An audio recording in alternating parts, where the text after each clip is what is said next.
नमस्कार, BTV news में स्वागत है आपका। आइए खबरों की शुरुआत करते हैं इस खबर के साथ। जबलपुर से मुंबई सहित देश के अन्य शहरों को हवाई सेवा से जोड़ने वायु संघर्ष समिति का आंदोलन तेज होता जा रहा है। इस आंदोलन ने जन आंदोलन का रूप ले लिया है और हर वर्ग के लोग इस मुहिम से जुड़ रहे हैं। शहरवासियों ने बंद होती हवाई सेवाओं को लेकर अलग अलग प्रतिक्रियाएं दी हैं और सरकार से मांग की है कि जबलपुर से बंद की गई फ्लाइट्स पुनः शुरू की जाए। जबलपुर से मुंबई सहित देश के अन्य शहरों के लिए नियमित फ्लाइट्स की मांग जोर पकड़ती जा रही है। इस मांग ने जन आंदोलन का रूप धारण कर लिया है और शहरवासी अब एकजुट होकर हवाई सेवाओं की बहाली की मांग कर रहे हैं। शहर के बुद्धिजीवी वर्ग, युवा, उद्यमी, छात्र सभी की मांग है कि मुंबई सहित अन्य शहरों के लिए जबलपुर से नियमित उड़ानें होनी चाहिए ताकि लोगों को राहत मिल सके। इस मुद्दे को लेकर आम लोगों ने अपनी प्रतिक्रिया व्यक्त करते हुए जबलपुर से हवाई सेवाओं के विस्तार की मांग की है। कुछ पेशेंट्स होते हैं जिनको ट्रेन में हम बाकी पैसेंजर के साथ बैठा भी सकते हैं, लाइक पार्किंसंस के पेशेंट्स हैं या कुछ है जिनको हम अलग से बहुत ज़्यादा देर तक उनको कंट्रोल में नहीं किया जा सकता, तो वो उनके लिए फ़्लाइट ज़्यादा कन्वीनियंट होती है कि उनको हमने ड्रग दे दिया और ड्रग के कारण वो 1-1.5 घंटे में यहाँ से बॉम्बे चले जाएँ और अपने इलाज के लिए प्रोसीड कर जाएँ।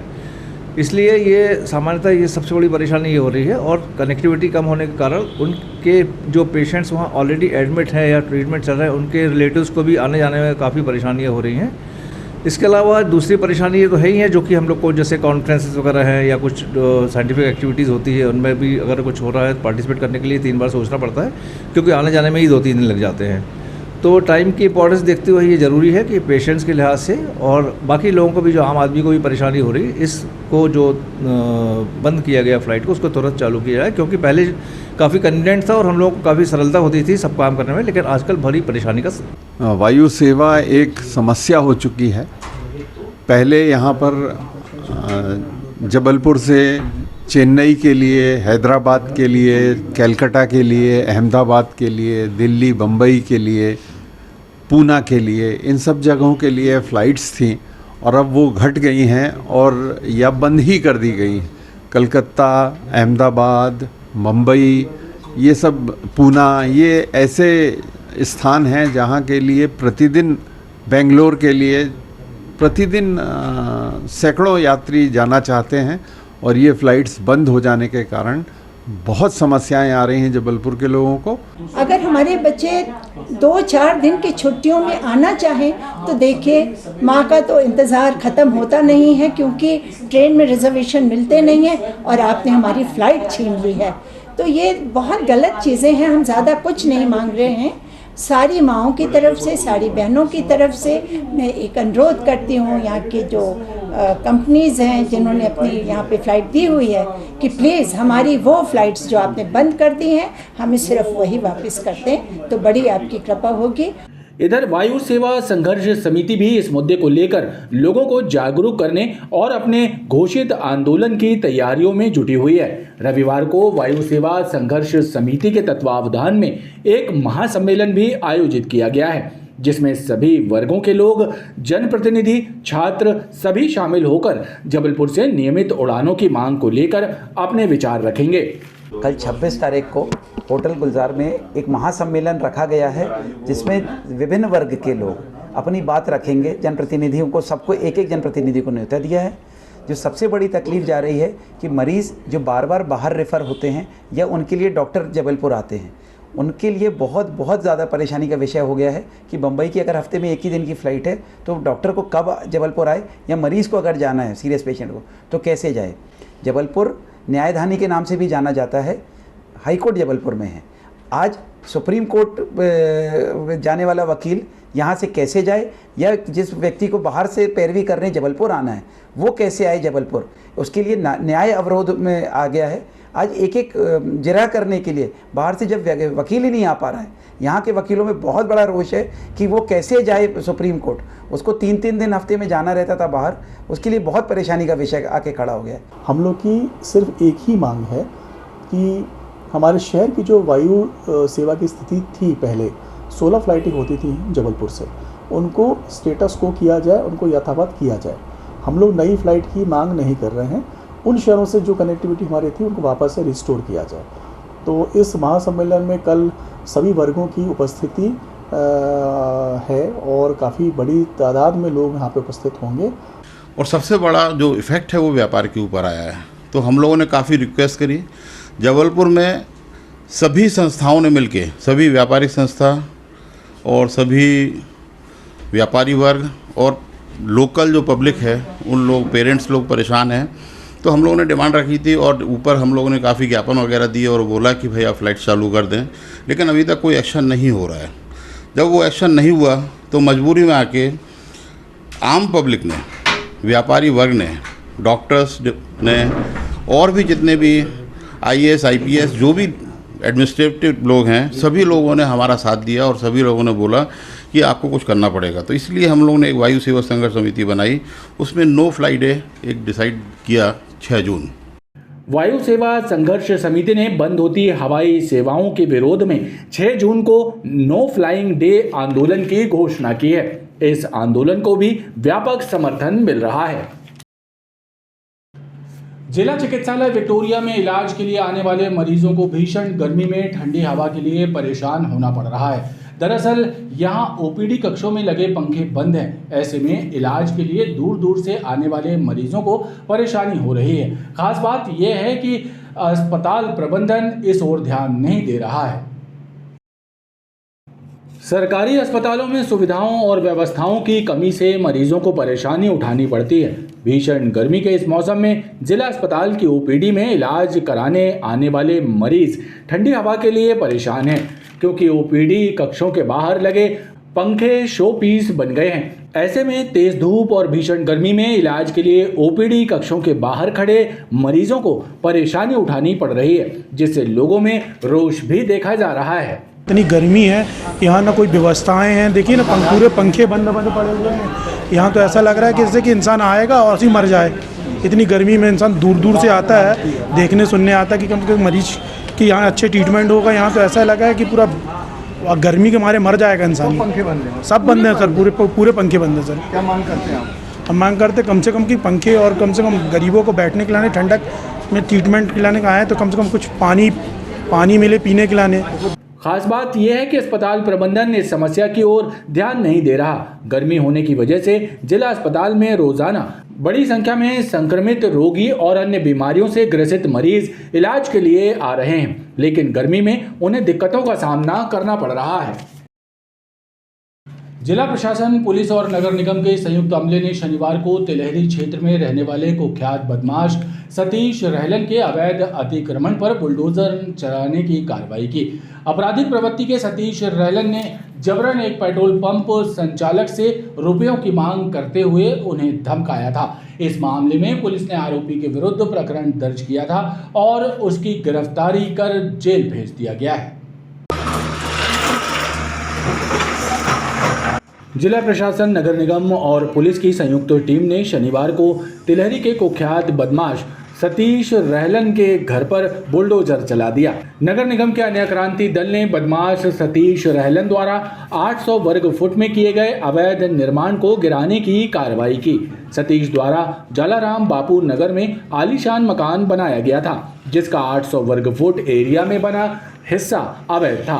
प्रशासन ने जांच कराने के बाद बदमाश के अवैध निर्माण को तोड़ने की कार्रवाई की, जिसके निर्माण की अनुमानित लागत 50 लाख रुपए है। सतीश ने हाल ही में एक पेट्रोल पंप संचालक को धमकाकर उससे अवैध रुपयों की मांग की थी।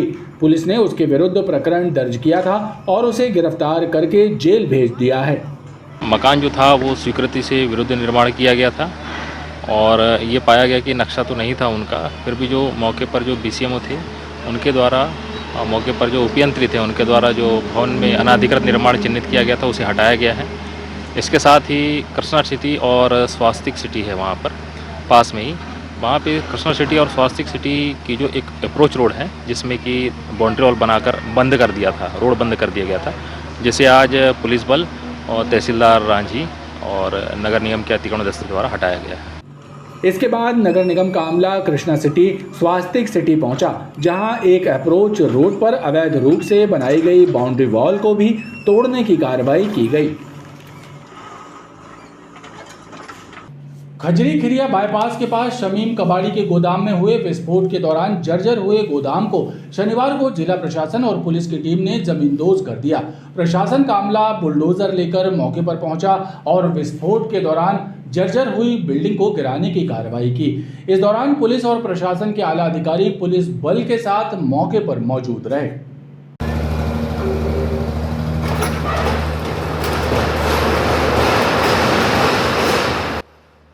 खजरी खिरिया बाईपास पर स्थित हिस्ट्री शीटर शमीम रजा के गोदाम में बीते 25 अप्रैल को भयंकर विस्फोट हुआ था। इस विस्फोट में जर्जर हुए भवन को प्रशासन ने जमींदोज करने की कार्रवाई की। शनिवार को पुलिस और प्रशासन का अमला बुलडोजर लेकर रजा मेटल इंडस्ट्री पहुंचा और कार्रवाई की। इस दौरान पुलिस और प्रशासन के अधिकारी बल के साथ मौके पर मौजूद रहे। आधारताल तहसीलदार दीपक पटेल ने जानकारी देते हुए बताया कि बीते माह यहां हुए विस्फोट के दौरान बिल्डिंग में दरारें आ गई थी, जिसकी पुष्टि संबंधित विभाग द्वारा की गई थी, जिससे जान माल के नुकसान की आशंका थी, जिसे देखते हुए इसे नगर निगम और जिला प्रशासन की संयुक्त टीम द्वारा जमींदोज करने की कार्रवाई की जा रही है। पिछले महीने यहाँ पे जो विस्फोट हुआ था उसमें इस मकान में दरार आ गया था। इसकी पुष्टि जो है नगर निगम की भवन टीम, PWD एवं अन्य जो संबंधित विभाग हैं उनने करी थी। इसमें एक जांच की गई थी जिसमें कि इस भवन में काफ़ी जर्जर हो गया था, जो रहने लायक नहीं था। इसमें भविष्य में जान माल या और इस तरह की कुछ खतरा इसकी संभावना थी। इस कारण इसे जो है नगर निगम जिला प्रशासन की टीम के द्वारा इसे गिराया जाए। गौरतलब है कि विस्फोट की घटना के दौरान यहां स्क्रैप का गोदाम पूरी तरह उड़ गया था। भयंकर विस्फोट से बिल्डिंग में भी दरारें आ गई थी। शनिवार को प्रशासन ने इसे गिराने की कार्रवाई की है।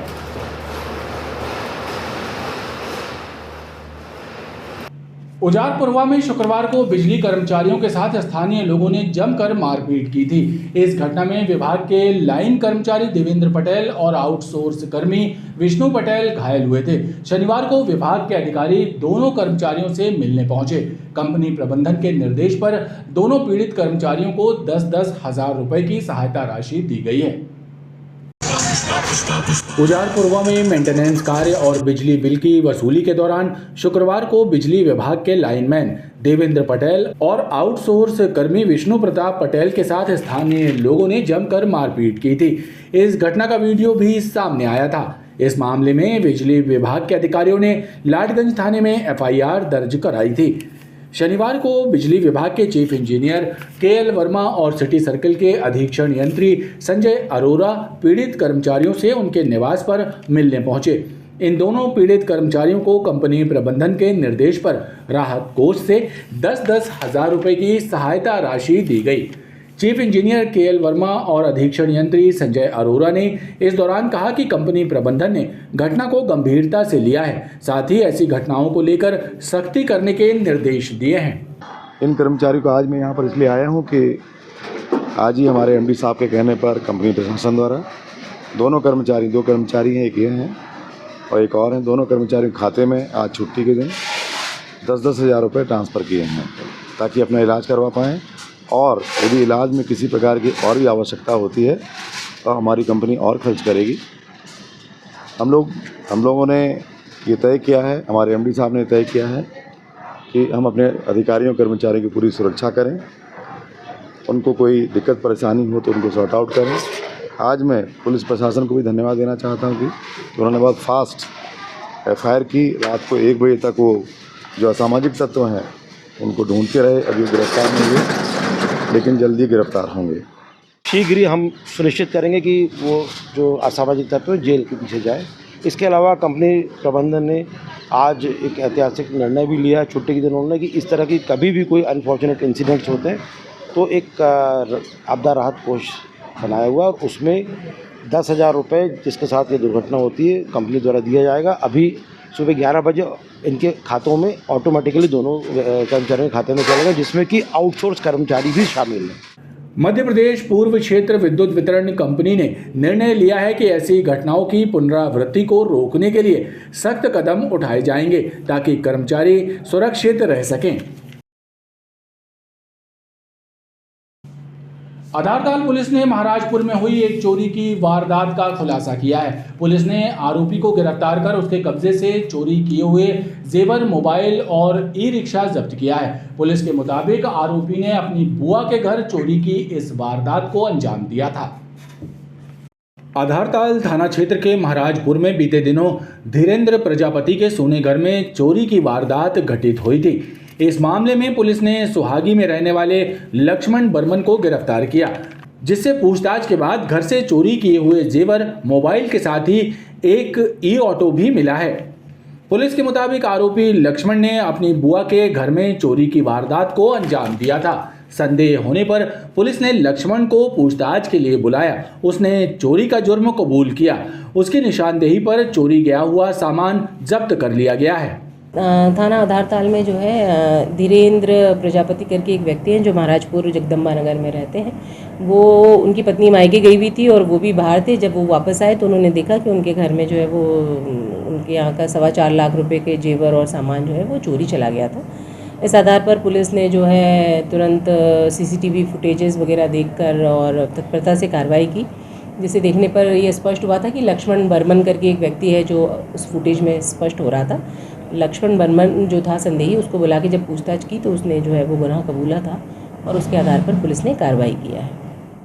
सिविल लाइन की मिलेनियम कॉलोनी में रेलकर्मी और उनके पुत्र की दोहरी हत्या के मामले में 70 दिन बाद भी पुलिस के हाथ खाली हैं। अब आरोपी मुकुल सिंह और उसके साथ भागी रेलकर्मी की नाबालिग पुत्री की तलाश नेपाल में भी की जा रही है। नेपाल पुलिस की मदद से वहां लोगों को आरोपी मुकुल और नाबालिग लड़की के पोस्टर दिखाए जा रहे हैं। पुलिस ने नेपाल सहित पूरे देश में दोनों के 10,000 से ज्यादा पोस्टर लगाए हैं।